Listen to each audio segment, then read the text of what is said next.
Insights, o podcast do Bradesco.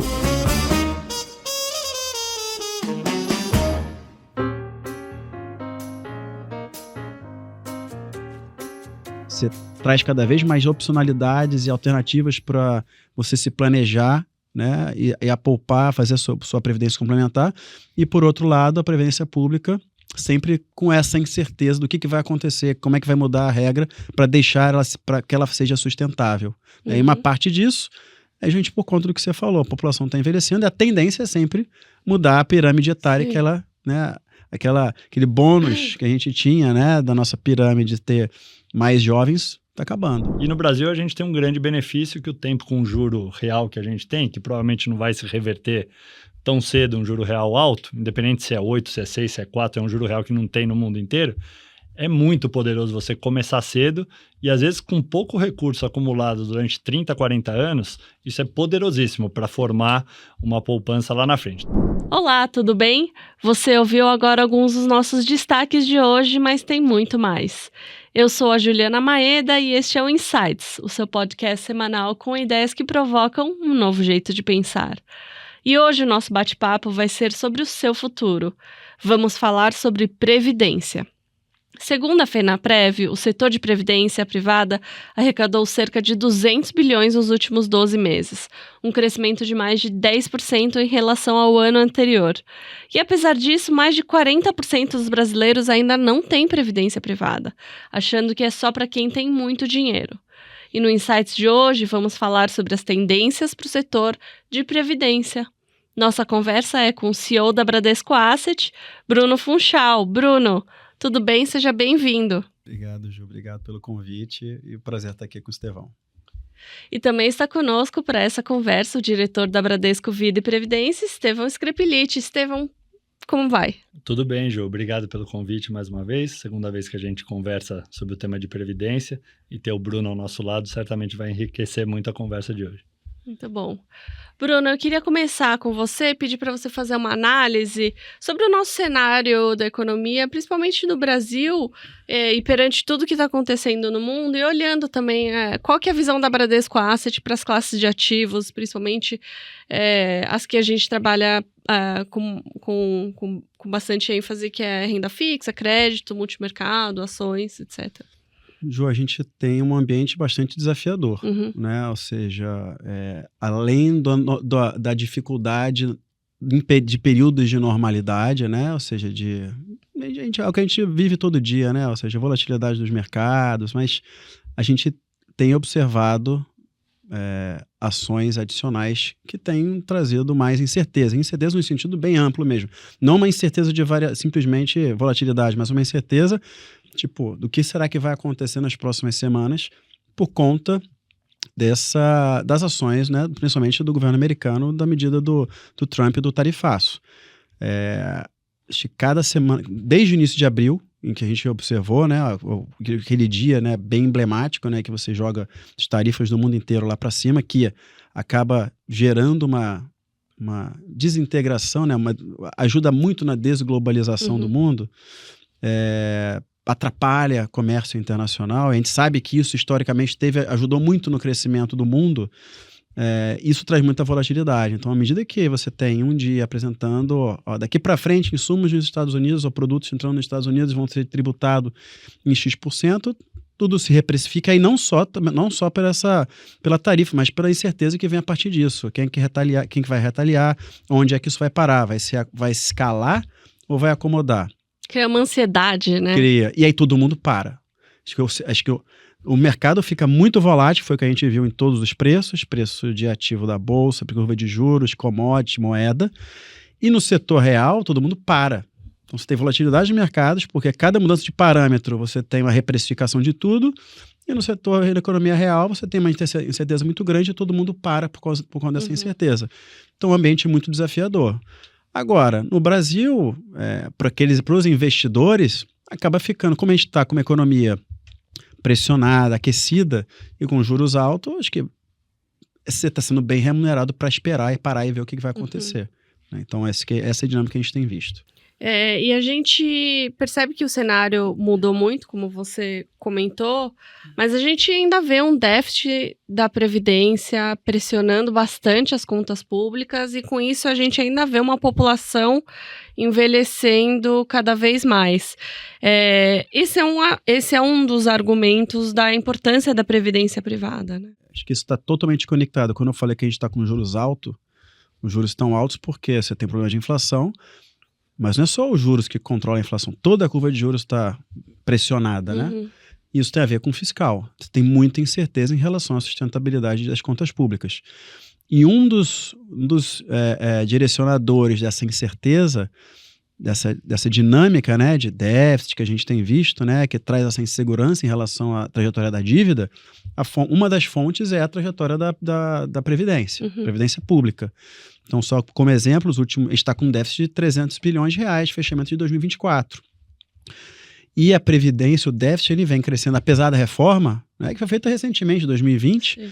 Ela cresceu em 22 para 23, algo em torno de 8% nominal, depois cresceu 2 dígitos, então é um crescimento muito acima da inflação, que pressiona as contas e isso acaba virando dívida. Então, e aí você traz mais uma dúvida, né? Qual vai ser o futuro da Previdência e quando é que vai ter uma nova reforma? Porque você tem a questão de sustentabilidade. Claro. Né? Então isso, né, traz pra gente esse tema. Poxa, a gente vê a Previdência, né, as regras de Previdência, né, complementar avançando muito, e aí o Estevão vai poder falar com mais detalhes sobre isso, ou seja, você traz cada vez mais opcionalidades e alternativas para você se planejar, né, e a poupar, fazer a sua previdência complementar, e por outro lado, a Previdência Pública sempre com essa incerteza do que vai acontecer, como é que vai mudar a regra para deixar ela, para que ela seja sustentável. E uma parte disso é gente por conta do que você falou, a população está envelhecendo e a tendência é sempre mudar a pirâmide etária, que ela, né, aquele bônus que a gente tinha, né, da nossa pirâmide de ter mais jovens, está acabando. Está diminuindo. Está diminuindo. Né? Muito bom. E também tem um outro benefício de que os fundos de previdência, eles podem ser... podem ter uma portabilidade entre fundos diferentes, né? É verdade. Acho que o Bruno colocou bem o pano de fundo, né? Tem a transição demográfica que vai colocar desafios e a previdência privada certamente vai ser um instrumento poderoso para lidar com parte desses desafios. Já fizemos 7 reformas da Previdência nos últimos 30 anos e a gente sabe que a condição demográfica vai ser mais apertada. Então, não tem muito para onde escapar, né, Bruno? E eu acho que o instrumento da Previdência aqui, ele tem ótimos atributos para uma acumulação eficiente de longo prazo e para uma desacumulação e planejamento sucessório também. Um deles é a ausência do come-cotas, então comparado com outros instrumentos, você não tem a tributação a cada semestre ou a cada ano, isso no tempo é bastante poderoso. Sim. Outro deles é o caráter do imposto regressivo, podendo chegar numa alíquota de só 10%.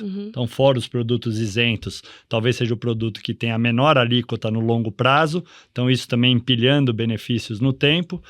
E quando a gente acumula todas essas características da Previdência, a gente pode chegar aí numa acumulação de longo prazo entre 10% e 15% maior do que se você fizer em instrumentos não tão eficientes essa alocação ao longo do tempo. Então, sem exaurir todos os atributos da Previdência, acho que é um instrumento altamente poderoso para acumulação no longo prazo, se for bem utilizado em todas as suas soluções. Só de fazer uma pergunta aqui para o Estevão, que a gente vê muitas vezes, né, as pessoas quando vão fazer a escolha de investimento olham para a Previdência e muitas vezes, alternativamente, vou poupar num fundo condominial. E a gente sabe que Previdência está muito ligado ao teu planejamento de longo prazo, e não só planejamento da família, planejamento de vida. Queria que o Estevão falasse um pouco qual é esse pacote, qual é a solução, de fato, do que vem acoplada num fundo de previdência. Muito como é que ele se diferencia do condominial, né? É uma ótima pergunta, até para a gente caracterizar as diferenças, né? Então, eu diria que na fase de acumulação, a previdência como instrumento, ela tem uma característica mais financeira e semelhante a outros instrumentos financeiros, mas, para além disso, a gente tem dentro da previdência a possibilidade de você contratar algumas coberturas de risco, que a gente chama. Então, vou dar um exemplo. Risco de morte. Você pode ter a contratação de um pecúlio, que é um pagamento único, num evento de um arrimo de família, a pessoa que é responsável pela família, você tem um dinheiro lá para as custas de curto prazo, até a família se reorganizar, etc. Esse é um instrumento previdenciário. Outra possibilidade, você pode contratar uma pensão para o seu filho, para ao invés dele receber o recurso de uma vez só, ele ter uma disciplina financeira maior e receber esses recursos por 10, por 15, por 20 anos, mensalmente, de tal forma que você garanta que aquele filho que às vezes não é tão disciplinado, ele tem esse recurso na mão por um período mais longo. E além disso, na fase de desacumulação, então quando a gente se aposenta ou a nossa renda laboral diminui, renda do trabalho, você tem a possibilidade de conversão em renda em diversos ciclos. Então, vou dar meu exemplo. O Estevão decidiu lá, com 60 anos de idade, se aposentar ou diminuir o ritmo de trabalho, renda do trabalho vai diminuir. O Estevão pode fazer uma conversão de renda de tudo que ele acumulou, parcial, por 5 anos, então tem 100 mil reais lá acumulado, vou converter só 10 mil reais para garantir uma renda adicional pequena aqui durante os primeiros 5 anos. Aí com 65 anos as necessidades mudam, você faz uma nova conversão de renda parcial, e a hora que a questão de saúde começa a apertar, a gente sabe que o custo de saúde vai exponencialmente aumentando na fase final da nossa vida, aí você pode fazer uma conversão definitiva, perpétua lá no fim do ciclo, para lidar com esses custos maiores. Então, dentro da pergunta do Bruno, acho que a Previdência é um instrumento super amplo, tem muita coisa que você pode combinar de soluções de Previdência. Sim. E no meio do caminho você pode fazer portabilidade entre as alternativas sem incidência de imposto também no meio do caminho. Então, Ju, a Previdência Privada realmente, a hora que você conhece tudo que tem à disposição, é um instrumento super poderoso para você se organizar.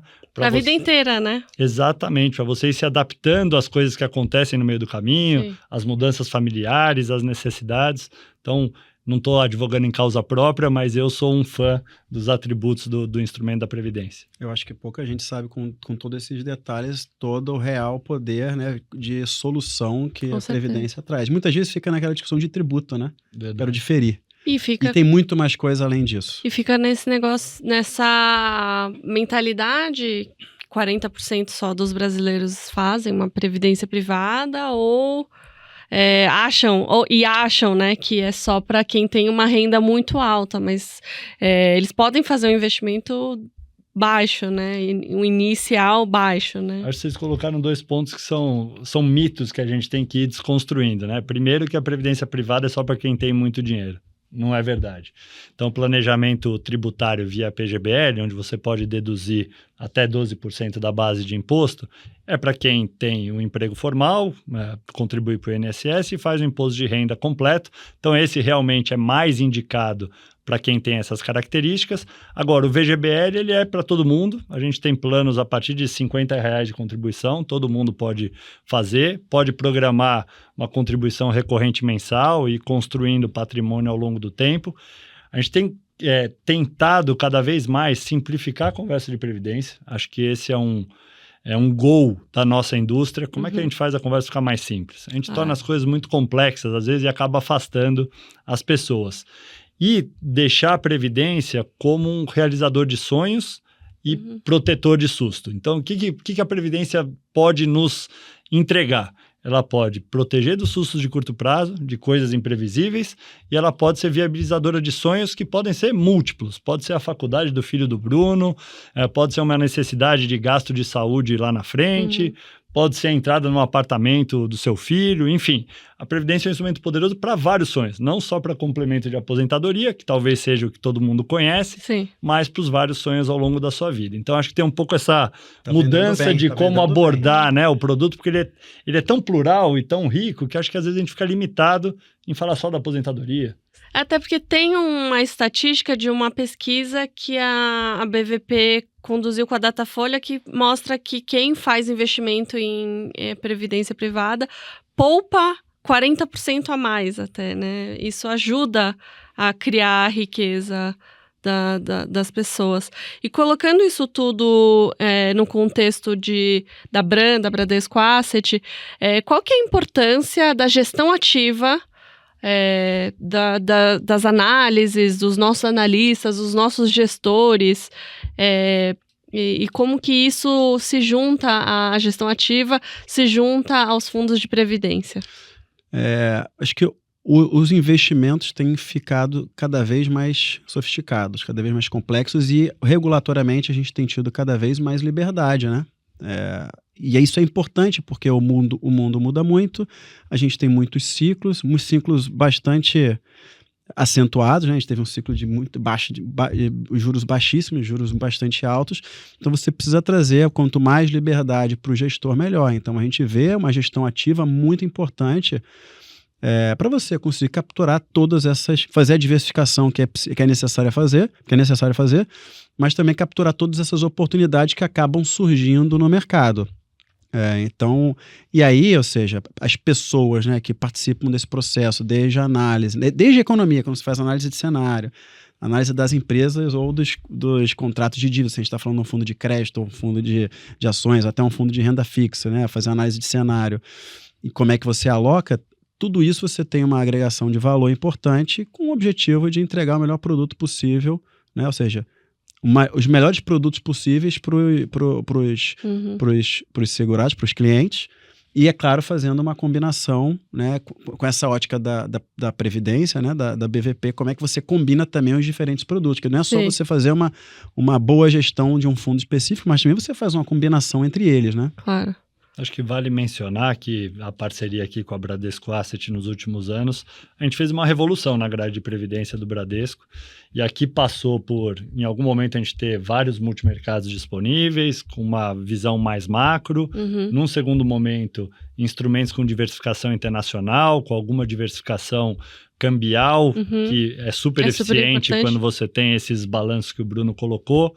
Não, isso é que é legal, porque a gente trabalha muito junto, né? Eu acho que assim, ter a visão do lado da demanda, a gente tem a visão, né, de construção dos produtos, a gente constrói os produtos conjuntamente de acordo com a necessidade, e com essa maior flexibilidade regulatória, acho que fica cada vez mais fácil para entregar melhores soluções para os clientes. Muito bom. E a gente já falou um pouco sobre a democratização dos produtos, mas ainda hoje existe esse pouco alcance. O que vocês dois acham? Qual que é o nosso papel como instituição? Como que a gente consegue aumentar essa participação da previdência privada na vida dos nossos clientes? Acho que a primeira coisa é a conscientização da necessidade de ter essa acumulação financeira desde a fase mais jovem possível, porque o tempo é muito poderoso. E no Brasil a gente tem um grande benefício, que o tempo com juro real que a gente tem, que provavelmente não vai se reverter tão cedo, um juro real alto, independente se é 8, se é 6, se é 4, é um juro real que não tem no mundo inteiro, é muito poderoso você começar cedo e, às vezes, com pouco recurso acumulado durante 30, 40 anos, isso é poderosíssimo para formar uma poupança lá na frente. Então, independente se na Previdência ou outro instrumento, é a conscientização de que precisa começar a fazer cedo e que isso é fundamental, porque a Previdência Pública não vai dar conta da necessidade da média da população lá adiante. Acho que esse é o primeiro ponto. O segundo, a simplificação da conversa. Então, tirar um pouco do techniquez de previdência, de seguros, de investimento e tentar simplificar a conversa, tangibilizar em dor, em sonhos das pessoas. Acho que é um caminho que sempre funciona muito bem. E a gente criar uma comunicação que seja fluente, com pontos de contato mais constantes com as pessoas, de tal forma que alguma hora a ficha cai de que a pessoa precisa pensar naquilo, precisa se programar para aquilo, e não só ela, mas a família, e aí acho que a coisa funciona bem. A gente tem muito êxito de que a pessoa que experimenta a Previdência, é muito raro ela deixar a Previdência no meio do caminho. Sim. Ela pode até migrar para outro fundo, migrar para outra instituição, mas deixar de acumular, a menos de uma eventualidade incontrolável, é muito raro acontecer. Então, é um instrumento muito poderoso de longo prazo, e a hora que as pessoas tomam consciência, normalmente elas ficam conosco e vão com a Previdência por um longo período de tempo. E os clientes começam a ver os benefícios e começam a fazer propaganda para as outras pessoas, né, também. É verdade. Eu só adicionaria, na verdade, assim, eu acho que é um processo educacional importante, processo de comunicação importante, aí passa por simplificação, mas eu acho que e aí tem um desafio para a gente, eu já provoquei o Estevão, a gente precisa pensar nisso, porque Previdência é uma visão de muito longo prazo, de muito planejamento. Poucas pessoas, assim, no Brasil, se pegar, quem é que se planeja de fato para um muito longo prazo? Só quando aperta, a água está no queixo, que as pessoas começam a reagir. Então, de alguma forma, acho que a gente precisa, em vez de ter pontos de contato, de comunicação mais cedo, mas a gente precisa, de alguma forma, premiar o processo de alguma forma, premiar o processo de acumulação dessa pessoa. A gente tem que pensar a forma de fazer isso. Mas, sei lá, trazer algum benefício, não deixar para esse benefício lá longe, quando a gente, né, quando de fato aposentar, quando acontecer algum problema, ou seja, porque quando ele traz a valor presente, usa esse desconto no tempo, ele vai ver, poxa, tá longe, vamos deixar para depois. Sempre deixa para depois, deixar para amanhã. Procrastina. Como é que a gente consegue, né, trazer algum benefício na jornada? Acho que esse talvez seja o desafio. Recompensa, né? Alguma recompensa. Aquele poupar os R$50 por mês, que é o mínimo de investimento que dá para começar com o VGBL. Mas eu acredito muito nessa provocação do Bruno. Eu acho que cada vez mais a gente vai ter ecossistemas de solução, né? Sim. E aí, independente se é a Previdência ou se é a Previdência mais investimentos, eu acho que tudo que está no entorno da longevidade, do bem-estar, da educação financeira, você pensar pacotes de fornecedores que estão nesse entorno do ecossistema e ao longo do tempo essa pessoa que está conosco durante mais tempo ter benefícios, uma contratação com desconto, enfim, qualquer benefício que seja, eu acho que é algo que faz muito sentido. Eu acho que é o que as corporações cada vez mais têm tentado fazer, quebrar essas barreiras de produto ou setoriais, né? Ser uma solução mais holística e ampla do cliente. Eu acho a provocação do Bruno, a provocação que se a gente não se movimentar nessa direção, alguém o fará, provavelmente vai estar à frente no seu tempo. Então, acho que é ótima a provocação do Bruno. Acho que a gente precisa pensar no ecossistema e menos no produto A, produto B, na solução Y ou Z. Acho que vocês já até falaram algumas das nossas razões do porquê a Bradesco é tão exitosa e tem tanto destaque nesse setor, né?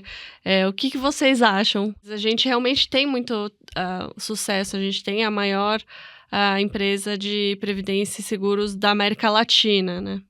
Eu acho que é um privilégio a gente estar justamente nesse grupo que tem tanta sinergia e poder pensar coisas conjuntamente para o cliente. Como o Estevão falou, a gente está indo para um mundo que olha cada vez mais o cliente de fato como centro e a gente pensar em soluções. Quando a gente está num grupo que tem diversas áreas que conseguem conectar com o cliente, acho que agora cabe a gente construir a melhor solução possível. Acho que os inputs a gente tem, só tem que construir direitinho a melhor solução para o cliente. Eu acho que é para aí que a gente vai acabar andando.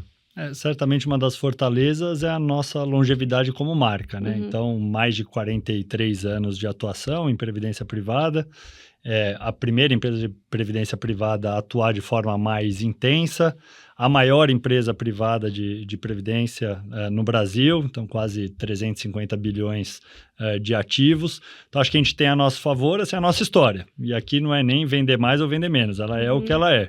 42 anos, mais de 2,5 milhões de clientes, passando por todos os ciclos econômicos, por todas as inovações e regulatórias que a gente teve ao longo do processo. Então, a gente tem esse know-how e a gente gosta muito de falar de previdência, de fazer previdência. Sim. Como eu coloquei aqui, Bradesco Vida e Previdência talvez seja das poucas empresas que faz previdência do começo ao fim, quer usar todos os atributos e instrumentos da Previdência, inclusive com uma estrutura de capital super robusta, que às vezes chama capital, e outras empresas não têm esse apetite todo ao risco de fazer a Previdência completa. Então, acho que a gente tem essas vantagens comparativas. Não é nem melhor nem pior do que os outros, é só porque a gente já está nesse negócio há mais de 4 décadas e porque a gente tem um apetite grande por ser de um grupo com uma estrutura de capital bastante robusta. Então, acho que esse sempre ajuda, né? Estar numa empresa com esses atributos nesse momento. Estevão, a Previdência sempre chamou a atenção das pessoas. Acho que um dos argumentos principais é a questão do regime tributário, que é bem vantajoso, né? E a gente passou por uma mudança recente. Explica pra gente um pouquinho. Acho que vale a gente mencionar 2 mudanças mais específicas que ocorreram no ano passado. A primeira delas diz respeito ao ITCMD, então o Imposto sobre Causa-Mortes. Então tinha muita discussão no passado se a Previdência era atingida ou não por esse imposto.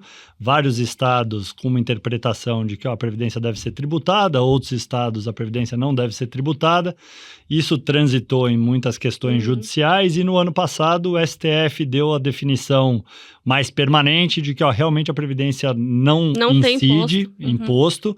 Então, na ocorrência de uma morte, a transmissão de uma Previdência sucessória, a Previdência está livre de impostos. Então, acho que é uma super vantagem. vantagem, né? Acho que é uma definição adicional importante, acho que tira uma insegurança jurídica que havia até então, e acho que é mais um ponto favorável para, no processo sucessório, a Previdência ser um instrumento realmente eficiente de transmissão. Esse é o primeiro ponto. E o segundo foi uma definição de que as pessoas que contratam um plano de Previdência, elas podem escolher o seu regime tributário, se progressivo ou regressivo, quando ou do resgate ou da conversão em benefício em renda. O que acontecia até então? Quando o Estevão contratava um plano de previdência lá com 20, 25 anos... Que é que provavelmente aconteceu de verdade com você, comigo, né? Nós lá na largada já tínhamos que definir qual que era o regime tributário sem ter a menor ideia qual vai ser o regime que seria mais favorável, porque você não sabe quando vai resgatar, quando vai converter em renda, o que vai acontecer no meio do caminho. Então, acho que essa definição, mais uma vez, acho que empodera o cliente para ter o melhor benefício possível no tempo, e torna o instrumento da Previdência ainda mais poderoso, porque você vai fazer a escolha do regime tributário que seja mais favorável para você, ou no resgate ou na conversão em renda. Porque no final das contas a vida acaba mudando, né? Os sonhos mudam, a gente ainda vai falar bastante sobre sonhos e planejamento de vida, mas acaba mudando. E é importante ter esse poder de decisão só no final, né? É verdade. Assim, a vida é cheia de imprevistos. Sim. E de mudanças de planos mesmo. Então, a constituição familiar se altera, o que você imaginava de carreira não acontece, ou acontece melhor ainda. A sua definição de quando vai se aposentar ou quando não vai se aposentar pode ser muito diferente do que quando você pensava há 10 anos atrás. Então, a vida é cheia de surpresas e acho que ter essa flexibilidade, essa definição no primeiro resgate ou na conversão em renda, acho que é muito favorável ao cliente no final do dia. E falando bastante sobre o cliente, colocando ele como o centro daqui da nossa conversa, como é que é feita a análise do perfil do investidor e como é que os nossos especialistas, a gente tem vários especialistas que conversam com os clientes, como é que eles avaliam o perfil ou até os planos, os sonhos dos investidores? Muito bom, João. Acho que a gente está indo para um mundo cada vez mais na direção da personalização e da hiperpersonalização no final do dia das nossas soluções. Hoje a gente tem um questionário de avaliação do perfil de cada um dos clientes, que passa pela avaliação de conhecimento educacional sobre finanças, sobre tolerância a risco, então quanto cada cliente tolera uma perda num cenário mais adverso, também um pouco pela condição de renda e os objetivos da pessoa. Então, uma série de perguntas que montam no final do dia um score final e esse score vai delinear qual que é a oferta mais assertiva para o cliente naquele momento de vida e para as características dele.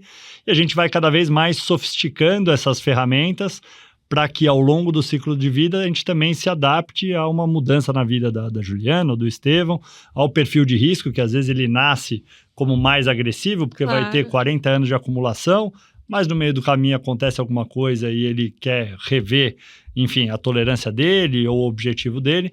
Então, acho que tudo vai no caminho cada vez mais de hiperpersonalização, a gente saber quem é a Juliana, quem é o Estevão, e não só na fotografia de agora, mas no filme da vida a gente fazer uma reavaliação de tempos em tempos e uma realocação das soluções de previdência. Então, acho que esse é o caminho e é onde a gente desenvolve as ferramentas hoje para chegar lá. Falando sobre o cliente ainda, qual é o perfil do público hoje?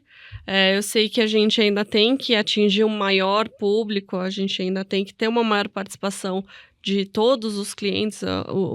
O Grupo Bradesco, o banco, tem mais de 100 milhões de clientes, então existe ainda um público muito grande a ser atingido, né? Mas hoje, dos nossos clientes de Previdência ou da BVP, qual é o perfil? E como atrair mais o público jovem para essa jornada? Esse é um grande desafio, assim, a nossa base ainda é uma base, quando a gente pega por CPF, eu não vou pegar por reserva, porque naturalmente a pessoa mais velha, em geral, acumulou mais reserva ao longo da vida. Eu acho que o mais fera, mais justo para a gente analisar é a estrutura por CPF. Quando a gente pega por CPF, a gente tem ainda uma base de 65%, quase 2/3 de pessoas de mais de 50 anos, que não é o ideal, já foi mais do que isso, a concentração em pessoas mais velhas, e gradualmente esse equilíbrio vem sendo feito ao longo do tempo. Então a gente tem 65% com mais de 50 anos e 35% com menos de 50 anos, que é um período mais inicial da fase de acumulação. E o nosso grande esforço é cada vez mais a gente trazer para a base, né, da pirâmide. Quanto mais jovem, melhor. É melhor o cara começar a acumular desde que tiver o seu primeiro emprego, com 25, 30 anos, para fazer uma acumulação longeva. Idealmente, os pais começarem a fazer um plano de previdência já para os seus filhos, desde o nascimento, se possível, porque isso também é muito poderoso. Então, a gente construir uma reserva para a faculdade do filho quando ele tiver 20 anos, começou com 0 anos, a chance de você ter recurso suficiente é muito maior se você começar do início do que se você for pensar na hora que seu filho tiver 15 anos e tiver mais 3 anos para entrar na faculdade. Então, acho que tem muito esse esforço da gente explicar os atributos de previdência, o poder do tempo e tentar ir rebalanceando esse nosso perfil médio de clientes para uma coisa cada vez mais equilibrada. Esse é o nosso goal de longo prazo. Não se faz em um ano, provavelmente é um trabalho de 5, 10, 20 anos para a gente reequilibrar essa base. Ótimo, obrigada. Bom, a gente está encerrando a nossa conversa de hoje no Insights e vocês sabem, a gente tem aquela tradição, eu sempre peço para vocês uma dica cultural, pode ser um livro, uma exposição, um filme, uma série. Bruno, eu queria começar com você. Muito bem. Minha dica, eu até peguei minha cola aqui, porque é um livro que eu comprei há pouco, mas está muito interessante, é The Technological Republic, Hard Power, Soft Belief in the Future of the West, que no fundo é uma tentativa de ver, uma crítica ao grande desenvolvimento tecnológico descoordenado. E fala assim que no passado você tinha uma coordenação desse desenvolvimento que gerou a corrida espacial, gerou os avanços da internet, mas agora você tem essa descoordenação, você tem muitos avanços, mas não necessariamente que de fato criam valor para a sociedade. Então você tem muitos avanços em tecnologias de compra, em bet, ou em mídias sociais. Será que isso é o bom, vai gerar bem-estar para a sociedade? Então é a discussão que traz o livro. Muito bom. Estevão, qual a sua dica hoje? Eu vou fazer que nem o Bruno, eu vou pegar minha cola. Na verdade, é um livro, tá? Então, o livro chama Superfundadores, o segredo das startups bilionárias. É muito interessante o livro porque ele testa algumas teses, né? Assim, se tem uma fórmula de sucesso para você ser um superfundador de uma startup.